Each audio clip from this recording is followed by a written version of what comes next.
I'm one of the guiding soldiers here. As you might have noticed already, I have a bit of a Swedish twang in my voice. So if I don't make any sense, feel free to stop at any point, and I'll start from the beginning in Swedish instead. Makes it much easier for me. I'm going to tell a bit more about the cannon we have here on the platform, and show you how we load and prepare them for the firing. Before I start though, I would like to tell a bit more about the organization that works here. We are called Fondazione Valetta, the Malta Heritage Trust, and we are an NGO, so a non-profit organization, which means we don't get any funds from the government. Everything that we do down here is with the help of businesses like yourselves, donations, sponsorships, and volunteers. So you are helping us here today just buying your tickets, and that's why we have our demonstrations here for free to give you something back for helping us. So thank you very much for joining us here today. Now the cannon we have here on the platform, it is a 32-pounder smooth bore breech loading cannon. Now that name sounds complicated, but I'm going to explain the name. By understanding this cannon, you understand all of the cannon underneath the arches over here. So first things first, 32 pounds. Now that is not the weight of the cannon. It will be a very light cannon weighing around 12 kilograms. Instead it is the weight of the cannonball. So if you look at the pyramids behind you over here, those are the size of cannonballs that fits inside of these cannon. But cannon are quite versatile. Anything that fits inside of the barrel, you can fire out of it. Have you seen Pirates of the Caribbean? Yes. Yeah? Do you remember the scene when they load the cannon with cutlery? Yes. Knives, forks, and spoons. The guy with the wooden eye got a fork in it.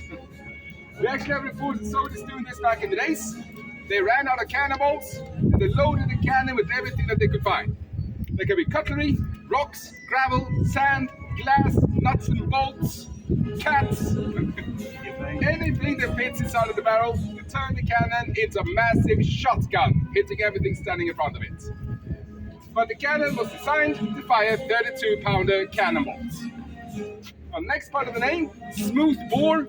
Now that means that the inside of the barrel is smooth. Now that means when you fire your cannonball, it will bounce around inside of the barrel. Last point of contact by the muzzle here will send the cannonball flying to the left, right, up, down, everywhere, but never straight. So the sights here up on top are purely decorational. And that's also why we have a full row of cannon on our battery. We point them all in the general direction of the enemy, we fire them all at the same time, we cross our fingers, and hope at least one of them hit. Right, so smooth bore means that the inside of the barrel is smooth and we have no accuracy. The last part of the name, breech loading. Now that means that the cannon is loaded from the breech. Now before this we have muzzle loading cannon, where we had to load the cannon from the muzzle, where we had to take a gunpowder, the cannonball and the wadding, put it into the opening here, and then push everything down to the breech with long sticks called sidearms. A very slow and tedious process. You needed at least 10 gunners to make the cannon efficient. And then you had one shot every 3 to 5 minutes. But in the 1880s, the British started experimenting with breech loading mechanisms. They took the muzzle loaders and they cut off the back part of the gun and put in a breech loading mechanism. And with this, we can unload our cannon from the back. Inside here, you can also see how we breed more cannon. Have a little miniature cannon here. Right? It is a model of the cannon we're using here on the battery. You can find them in the reception after the firing. Right, so breech loading means now we can reduce the amount of men required to load and fire the cannon from 10 to only 5, and we increase the rate of fire from 1 shot every 3 to 5 minutes to 1 shot every minute. Basically the machine guns of the 19th century.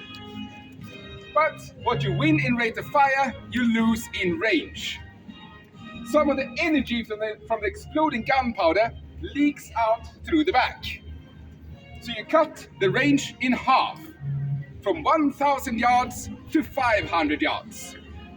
Now that means that if we would have the wind in our backs and luck on our side, we might be able to hit St. Angelo on the other side of the Grand Harbor here. They will not be very happy. Worst case scenario, they start firing cannonballs back at us. Alright, so these cannons are on top here to lay siege on the other side, and we're here to protect the harbor. And with the combined defenses, of the baskets here on the other side. We have the garden today. Fort St. Angelo, where each level of the fort has a battery pointed towards the entrance of the Grand Harbour. Fort Lee on the far end of over here, which is the largest fortification in Europe. And then on the far end of Valetta, we then have St. Elmo, which has batteries pointed towards both entrances to both harbours. So if anyone tried to sail into the Grand Harbour uninvited, well, they had a gauntlet of cannon fire to sail through. And the defences of the Grand Harbour were actually so great that no one dared to directly attack it until the Second World War. But then war had changed to the airplanes flying over here, dropping bombs up on top. Right? And we can't point these ones upwards. Right, but to summarize the cannon, 32 pounds, that is the weight of the cannonball. Smooth bore, the inside of the barrel is smooth. And breech loading, the cannon is loaded from the breech, the back of the gun. Right. Any questions? What's in the little box? The little box I'm going to show you shortly. Right. Right. Any questions about the gun? It's always No spoilers yet. Right? No questions at all? Good. Taking notes? Must be a test later, right?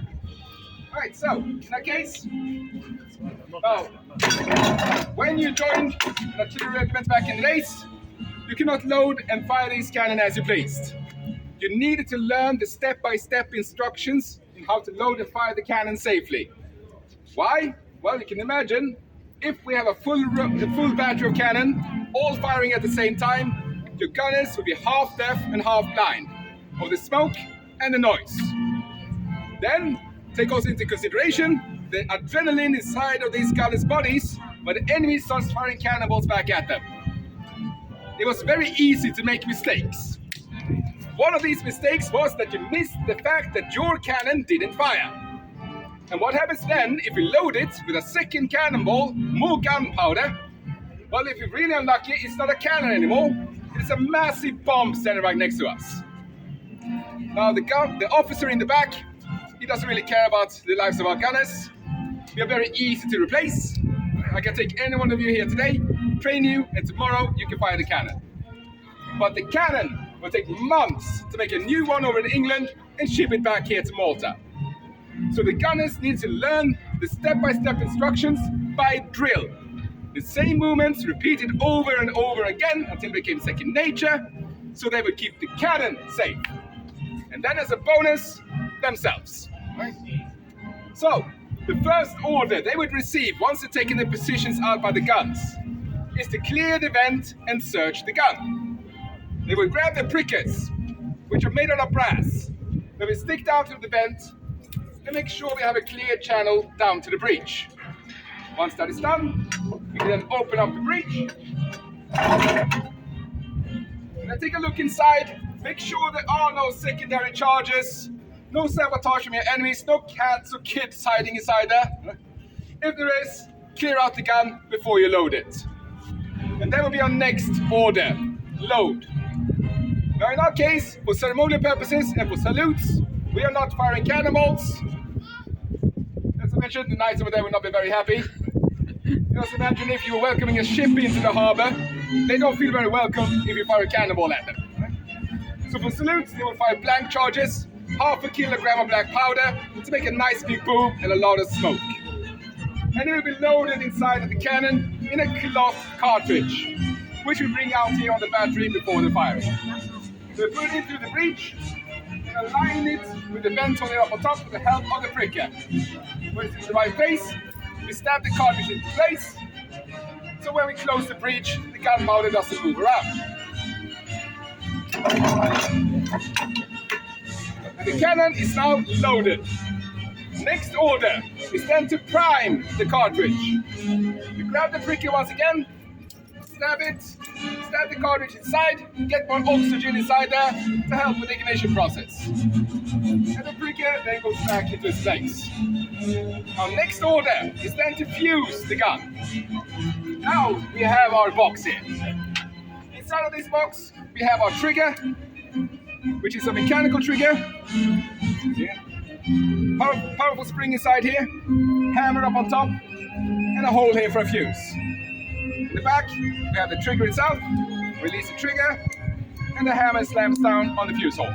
In the mechanism, we then put our fuse, a brass tube, fill up with gunpowder, and then up on top, we have a top hat made out of brass, filled with a chemical that will explode on impact. A percussion cap, just like our starting pistols today. You will go inside of the mechanism, you will screw it into place. Not going to do that now for safety reasons. It will be like a pistol shot if that one goes off. Instead, imagine that the trigger is the fuse. This will now go inside of the bed of the cannon. And now from this point on, it is very important that my hand doesn't leave the trigger. Because my officer rather have me breaking my fingers than the cannon going off too early. We then collect a lanyard, a length of rope with a hook in the end, and a wooden handle. The hook goes on the trigger in the back, and the cannon has now been cleared, it's been loaded, primed, and fused. Next order is then to make ready. We take a couple of steps away from the gun, keep the lanyard at about 45-degree angle with the ground, and then on the order fire, with the light tug on my wrist, the hammer will then be released. It will hit the percussion cap on top of the tube, causing a chemical reaction, which will ignite the gunpowder, which will shoot out through the vent, ignite the gunpowder inside, and boom! 4 o'clock. And all of that will take place in less than a second. So blink and you'll miss it. And we will load both of our cannon here the same way. So if gun number 3 here will have a misfire, now when I fire at 4 o'clock, then gun number 4 will then be ready. That way we make sure that the cannon goes off as close as possible to 4 o'clock as we can. A tradition that was started by the Knights of St. John centuries a year ago here in Malta, and we keep that tradition alive even till today. Right. So, any questions? No? Would still fire cannons today? Yes, we're gonna fire now in No, would it fire the actual cannons still? These are real cannons, yes. Yeah, but no cannonballs. Yeah. Would it still fire the cannonballs today? No cannonballs, no. There'll be a lot of holes in the fortification over here if you kept doing that. Well, I know you're not doing it, but would it actually do it? Yes, gunpowder. Right? Nice big boom and a lot of smoke. Right? But no cannonballs. We will have a lot of issues with the law enforcement here if we did. Inside here we will have a cartridge with gunpowder, right? Which will be loaded in through here from the back. I don't think you did. Sorry?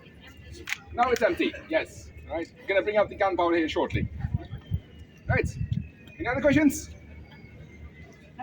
No? Are you ready for the test?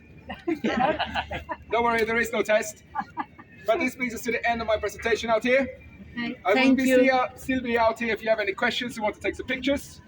Before I let you go, I would like to end with a small appeal. Since we are an NGO, we need all the help we can get to keep the cannon firing down here on the battery. So if you have some shrapnel left in your pockets, drop it in the donation box on your way out, and we can fire it out of the cannon tomorrow. Also in the reception, you will find models of the cannon. You can buy them for 10 euros, and the proceeds of these will go into our next project, and that is to rebuild the master gunner's living quarters that used to be outside of the side gate over here. When that is done, we will then have a proper business center. We can then see more of our merchandise and souvenirs. And finally, we will have a changing room for our gunners with a working shower. So please help us. Right. Now, for now, you're free to roam around as you please. My name has been Simon. Thank you very much for joining me for the presentation, and hope you enjoyed the cannon fire. Thank you you very much. Thank you.